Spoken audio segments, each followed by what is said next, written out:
बच्चों, आज का हमारा टॉपिक है लॉ ऑफ सप्लाई। ठीक है, पूर्ति का नियम। तो पूर्ति का नियम क्या है?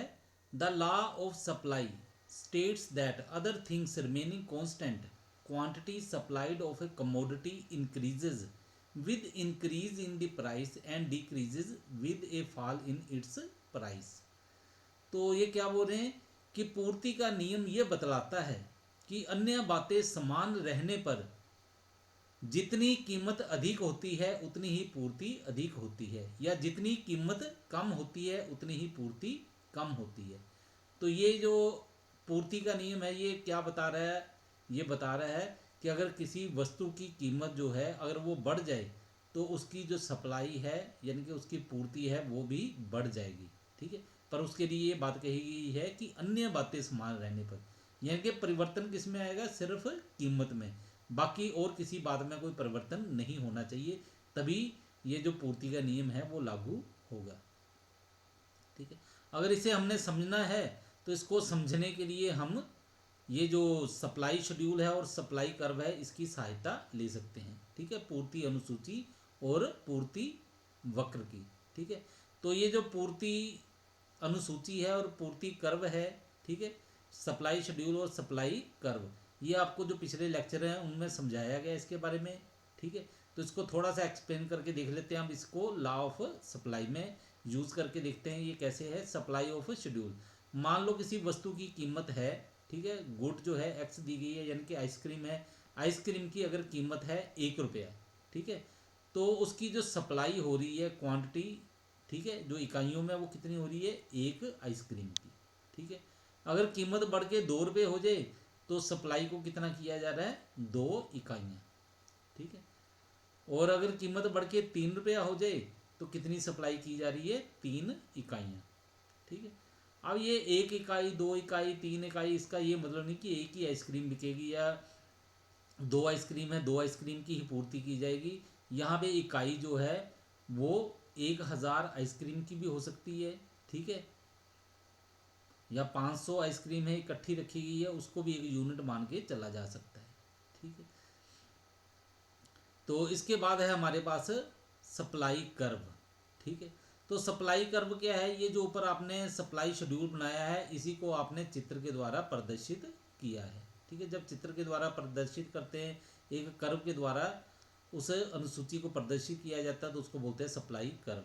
ठीक है, तो सप्लाई कर्व देखो ये कहाँ से है? ये नीचे से ऊपर की ओर जा रहा है। ठीक है, इधर एस एस नहीं लिखा है, आपने एस एस लिख देना यहाँ पे।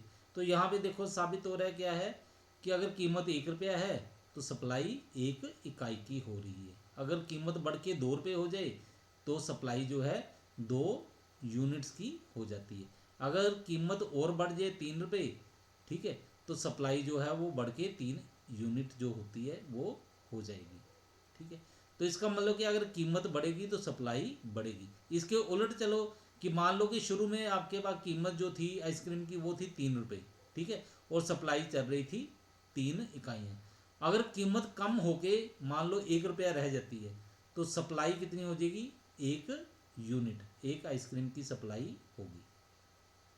तो ये नियम क्या बता रहा है कि अगर कीमत बढ़ेगी तो सप्लाई बढ़ेगी, अगर कीमत कम होगी तो सप्लाई भी कम हो जाएगी। ठीक है, तो इसमें क्या बात बोली जा रही है? एक बात बार बार याद रखो क्या बोली जा रही है, वो कहा जा रहा है अन्य बातें समान रहने पर।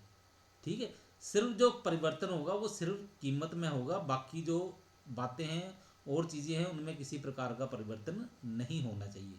ठीक है, जैसे प्रोडक्शन में, फैशन में, ठीक है, या सरकार की कोई नीति है उसमें इस तरह का कोई परिवर्तन नहीं होना चाहिए। परिवर्तन सिर्फ कीमत में ही होना चाहिए, तभी ये लॉ ऑफ सप्लाई है वो चलेगा। ठीक है, अब ये इसके लिए क्या है, कुछ मान्यताएं रखी गई हैं, assumptions of the law of supply. तो ये लॉ ऑफ सप्लाई जो है पूर्ति का नियम है वो लागू कैसे होगा? अगर ये वाली शर्तें जो हैं वो पूरी की जाए, ये जो मान्यताएं दी गई हैं इनको पूरा किया जाए। तो पहला क्या है? No change in the prices of the factors of production, उत्पादन के कारकों की पूर्ति तथा कीमत में कोई परिवर्तन नहीं होगा। ठीक है, ये मानते हैं कि ये जो उत्पादन की बाकी जो कारक हैं, ठीक है, फैक्टर्स हैं, उनकी कीमत में किसी प्रकार का परिवर्तन नहीं होना चाहिए, कोई परिवर्तन नहीं होगा, तभी ये लॉ ऑफ सप्लाई चलेगा। फिर क्या है, no change in the technique of production, ये जो उत्पादन की तकनीक है इसमें भी किसी प्रकार का परिवर्तन नहीं होना चाहिए। No change in the goal of the firm, firm के उद्देश्य में किसी प्रकार का कोई परिवर्तन नहीं होना चाहिए, ठीक है, ये नियम तभी लागू होगा, नहीं तो लागू नहीं होगा। फिर उसके बाद है no change in the prices और रिलेटेड गुड्स, अन्य संबंधित वस्तुओं की कीमत में किसी प्रकार का परिवर्तन नहीं होना चाहिए। उसके नेक्स्ट है producers do not expect change in the price of the commodity in the near future, उत्पादक भविष्य में वस्तु की कीमत में परिवर्तन होने की संभावना ना करे, ठीक है।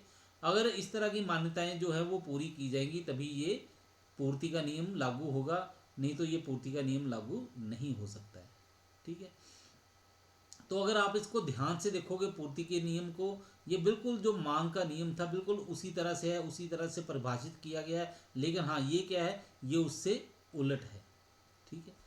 हाँ तो इसके कुछ अपवाद भी बताते हैं कि ये जो लॉ ऑफ सप्लाई है, ठीक है, ये पूर्ति का नियम है, इसके कुछ अपवाद हैं, यानी कि कुछ ऐसी बातें भी हैं जब ये वाला नियम जो है वो लागू नहीं होता है। वो बातें क्या है, नंबर 1 है हमारे पास, प्राकृतिक तत्वों पर आधारित कृषि उत्पादित वस्तुओं पर ये नियम दृढ़ता से लागू नहीं होता, यानी कि खेती बाड़ी की वस्तुएं होंगी वहां पे ये नियम लागू नहीं होता। जैसे गेहूं की कीमत बढ़ने पर भी उसकी पूर्ति कम रह सकती है यदि प्राकृतिक प्रकोपों के कारण गेहूं का उत्पादन ही सीमित हुआ हो, ठीक है। अब खेती बाड़ी में क्या है, कृषि में कि कोई आपदा आ गई है या कोई प्रॉब्लम आ गई है जिसके कारण कृषि का उत्पादन नहीं बढ़ सका, जब उत्पादन ही नहीं बढ़ा तो वस्तु की कीमत बढ़ाने से उसकी सप्लाई नहीं बढ़ सकती, सप्लाई तभी होगी उसकी बढ़ेगी अगर उसका उत्पादन बढ़ेगा, जब उत्पादन ही नहीं बढ़ा तो सप्लाई कैसे बढ़ सकती है। फिर नंबर 2, कुछ सामाजिक प्रतिष्ठा की वस्तुओं की अधिक कीमत मिलने पर भी उनकी सीमित मात्रा में ही पूर्ति की जाती है, ठीक है। कुछ वस्तुएं होती हैं वो प्रतिष्ठा के लिए होती है, मान सम्मान के लिए होती हैं, ठीक है, तो उनकी कीमतें अगर बढ़ती भी जाए तो भी उनकी सप्लाई कम रखी जाती है। उसका कारण यही है कि अगर उनकी सप्लाई को बढ़ा दिया जाए, ठीक है, तब तो फिर वो वस्तुएं जो है वो रेयर रहेंगी नहीं, ठीक है ना, वो कोई मान सम्मान की वस्तुएं नहीं बनेगी, कोई सामाजिक प्रतिष्ठा की वो वस्तु कहलाएगी ही नहीं जब उसकी सप्लाई ही बढ़ जाए और उसको कोई भी आदमी खरीद सके, ठीक है। तो ऐसी वस्तुएं जो है इनकी अगर कीमत बढ़ भी जाए तो भी इनकी सप्लाई कम ही रहती है, ठीक है। उसके बाद है नाशवान वस्तुओं की कीमतें कम होने पर भी विक्रेता उनकी अधिक मात्रा बेचने के लिए तैयार हो सकते हैं। अब नाशवान वस्तुएं क्या है, वो वाली वस्तुएं जो कभी भी खराब हो सकती है, मतलब कभी भी खराब होने का मतलब है जल्दी ही, यानी कि 2 दिन बाद, 4 दिन बाद, 5 दिन बाद वो खराब हो सकती है, नष्ट हो सकती हैं। तो ऐसी दशा में दुकानदार जो है, विक्रेता है, वो क्या करेगा, कीमत कम होगी तो भी वो उसकी सप्लाई जो है वो ज़्यादा कर देगा ताकि वो सारी की सारी वस्तुएं जो हैं वो बिक जाएं। अगर वो उसकी सप्लाई ज़्यादा नहीं करेगा, उसको स्टोर करके रखने की कोशिश करेगा तो उनका क्या होगा, फिर खराब होने का पूरी तरह से संभावना होगी कि वो वस्तुएं खराब हो जाएंगी। खराब हो जाएंगी तो ये जो प्रोड्यूसर है, विक्रेता है, उसको क्या होगा, नुकसान होगा। तो ऐसा कभी भी नहीं चाहेगा, ठीक है। तो ये इसके कुछ अपवाद हैं।